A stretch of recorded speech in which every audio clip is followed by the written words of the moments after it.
Welcome back all. Dr. JC here, part 2 of a 3-part lecture that is going to make up week or PowerPoint 10. In this part, we're going to look specifically at the Second and Third Crusades and the overall impact of the Crusades more generally. Now, I'm not going to get into granular detail as it relates to each of these crusades. I'm hoping here to just kind of whet everybody's appetite so that you do some research on your own, take a peek at these, the impact of these, and how the events that happened several hundred years ago might still be impacting differences in the region today, differences between major spiritual groups like Christianity and Islam today. So with that, let's pick up where we left off in the last lecture. We started to talk about the rise of Zengi. Let's do that next.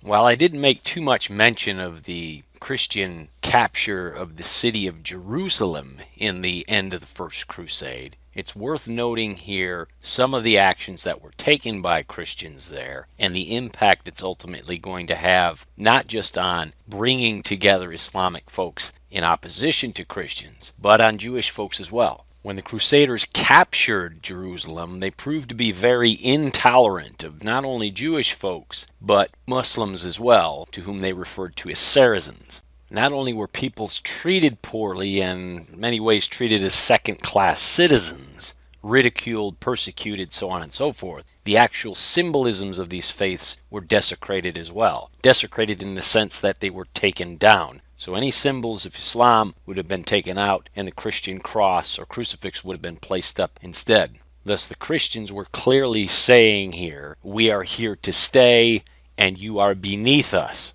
Not necessarily the best way to win hearts and minds. This is truly rule through fear rather than through tolerance. And if you're going to choose the prior, expect to create insurgencies. And you're going to get one here.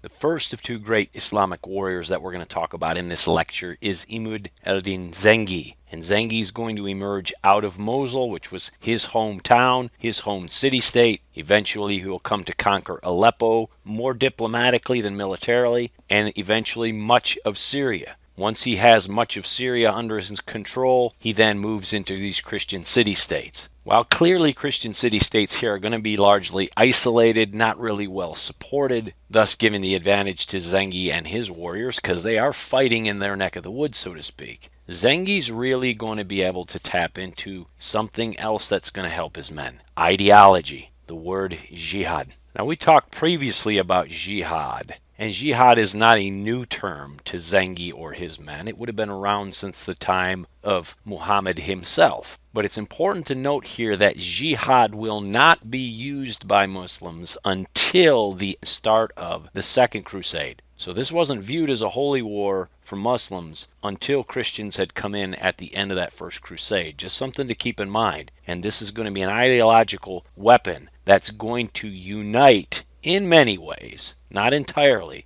but in many ways, Muslims against Christians. The actions of Zengi will be heard and felt and experienced throughout the Western Christian world, and the Pope will naturally then call for another crusade to go recapture those lost lands. The Second Crusade itself, while it won't mirror in men the People's Crusade, it will mirror in the result of the People's Crusade of the First Crusade, meaning this is going to be a disaster. European forces, those from France, those from Germany, are going to meet with a humiliating defeat, and worse, the loss of Jerusalem as well. Those interested in the greater details, I'd ask that you research it as it relates to the Second Crusade. But I would like to pause here for a moment and draw everyone's attention to the map on this slide. You'll notice on this slide some purple arrows near the top. You see them coming out of Magdeburg in Germany or the Holy Roman Empire and out of Poland. And these purple lines, if you look at the key, says other crusaders. What's going on there? After all, weren't these crusades just Christians against Muslims? Guess what? No, and this is a good example of it. Just as had occurred in the First Crusade, which I did not mention, I wanted to wait to mention it here. In the First Crusade, if you see on the map those areas of Metz and Mainz, which would be modern-day Western Germany, the First Crusade there, these purple arrows in the Second Crusade, these are Christian crusaders who are targeting others, not just the infidels, those Saracens, those Muslims, but pagans and Jews as well. You'll recall that in the First Crusade, especially the early part, the People's Crusade, these were individuals from the lower ranks of society, didn't have a lot of money. What better way to go ahead and get some money than to take it from the rich Jewish communities? In the Second Crusade, why not go after pagan lands and convert these then forcibly to Christian lands? Therefore, the story of the Crusades here is not just about Muslims versus Christians or vice versa. It's about targeting others for power, whether for individual glory, such as Zengi, or for institutions such as the Catholic Church itself. And lest one think I'm only going to use Christian examples as it relates to infighting or self-promotion of individuals or institutions, I'm going to be able to show you a little example of that here in Islam as well. I mentioned earlier we would bump into two great Islamic warriors. The first was Zengi, the second here will be Saladin. Saladin was a former high-ranking official from the Fatimid Empire, centered in Cairo, Egypt. Doctrinal differences here, Shia, so therefore they are at odds with the Zengid sultans. Those centered where? In Aleppo. They were Sunni, so you see the differences between Sunni and Shia here. With the Christians seemingly removed from the region, it allowed Muslim leaders to begin to struggle for power amongst themselves. Enter Saladin. Not only was Saladin likely Shia, so different than the Sunni anyway, he was ethnically different here. He was Kurdish. Now, rather than run down that rabbit hole, just understand he's different than others, and he's looking to go ahead and start his own family line, his own dynasty, this Ayyubid dynasty. Thus, the infighting within the Muslim community itself does give us another representation of the fact that these crusades allowed for a power vacuum to occur, not only in the Christian world, but in the Muslim world as well. Therefore, yes, there are spiritual differences between these faiths. There was fighting, to be sure. There will be more fighting, to be sure. But at base, this is about power. Thus, Saladin, as we'll see, not only very successful fighting against Muslims, he'll be very successful fighting against Christians as well, and perhaps is still the greatest of the Muslim warriors or conquerors. If anyone remembers the late Saddam Hussein from Iraq, he fashioned himself as the new Saladin. As an example of Saladin's success, especially against Christians, I'd be remiss if I didn't at least bring up or mention the Battle of Hattin here. On the plains of Hattin here, also known as the Horns of Hattin, and thought to be in the shadow of this place where Jesus of Nazareth gave his famed Sermon on the Mount, Saladin's going to meet a crusading army, part of that second crusade. He's going to destroy it in detail, and as a result of that, it's going to open up Christian lands throughout this quote-unquote Latin kingdom, and Saladin's going to go about conquering those Christian lands. His success is going to lead to a call for, you guessed it, a third crusade. This third crusade is known as the King's Crusade. Now, I'm not going to fight this in detail any more than we did in the second crusade, but it's worth noting here, the name of the crusade does give us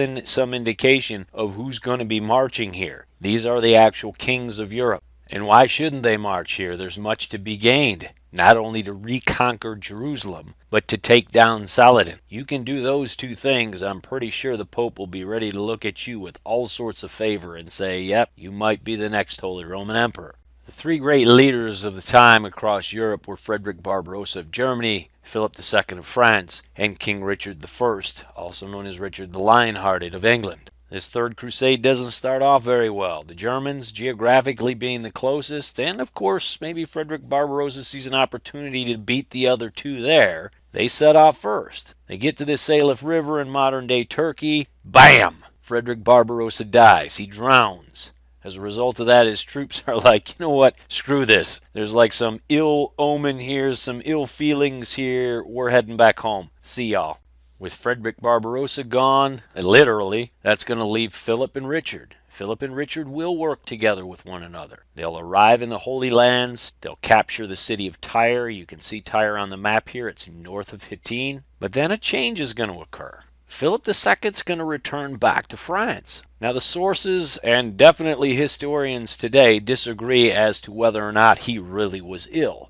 Those that argued that Philip was faking sickness point to two things. First, When he got back to France, he immediately went on campaign and began to press the English for lands in the north of France. Easy to do when your king's away in the Holy Land. Point 2, the king's away in the Holy Land. He left Richard by himself to face Saladin. Therefore, what's the likelihood? Saladin defeats Richard, or Richard could be killed outright, in which case it would be really good for Philip II. Philip II could then go ahead and try to conquer more English lands, and at the same time turn to the Pope and say, I'm your boy, Frederick's dead, Richard's dead, I was successful in Tyre before I got ill and had to leave, I'm the man. Therefore, it does seem to suggest that there was some personal gain that could be experienced by Philip with his illness, with him leaving the Holy Land. That, of course, is up to much discussion and debate to present day. What isn't debated, however, is Richard's left by himself.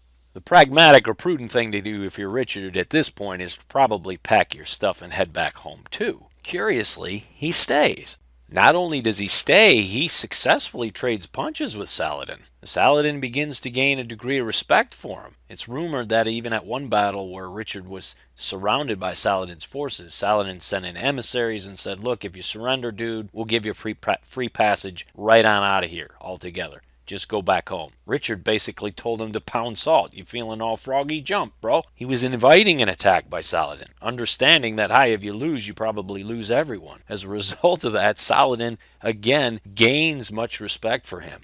Perhaps it gives rise and rings true Alexander the Great's words, right? Better to have a lion as a leader. In this case, you did have one, the lion-hearted. Either way, Saladin recognizes, I'm up against it with this dude. I can probably defeat him, but I'm going to weaken myself. And I continue to weaken myself. What am I going to do? Open up and invite others in the Muslim world to go ahead and attack me. Because I haven't made a lot of friends here in my quest for and gain of power in the region. Therefore, Saladin looks for a way out. At the same time, Richard's probably going to be looking for a way out. And they're going to cut a deal.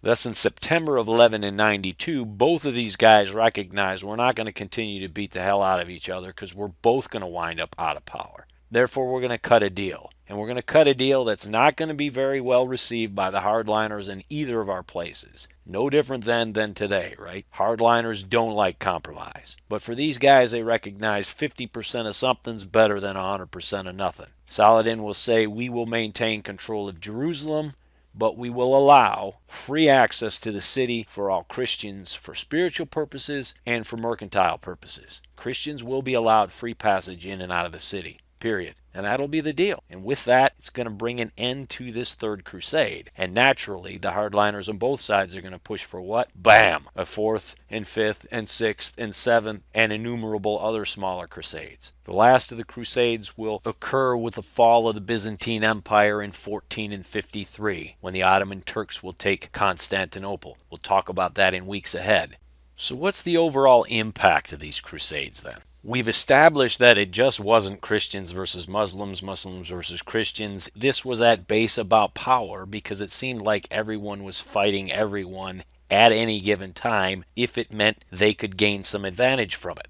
As already stated, it's going to accelerate and help lead to the decline of this Byzantine Empire. The Ottoman Turks will conquer them in 1453. In Europe, it's going to weaken feudalism. Folks are going to say, look, we can't continue to vie with one another regionally for power if we want to be a global power. Therefore, we have to have strong kings, strong monarchs. For the betterment of people in both of these areas, whether it be in Europe or the Near East, we are going to see an increase in trade, both recognizing the power each other has. Let's share some of that, whether in ideas or trade. And perhaps maybe what we need to do is, from a business standpoint, get a little more standardized. We see Europeans at this point begin to move away from the use of Roman numerals and embracing Arabic ones. And lastly, perhaps most importantly for Europeans, and global history for that matter, we'll see this in weeks ahead, it's going to lead to an increase in European exploration. If they want to gain access to those riches of Asia, the silks and spices, and you don't want to continue to have to trade through Muslim lands, there's two things you can do. You can sail around them, south, around the tip of Africa, or you can apply an Old English proverb that states, too far east is west. Maybe we need to sail west. Yet before we get into that age of exploration, that's coming in weeks ahead, I want to talk next in the final part of this lecture about the Catholic Church, its power, and its eventual decline. We'll go there next.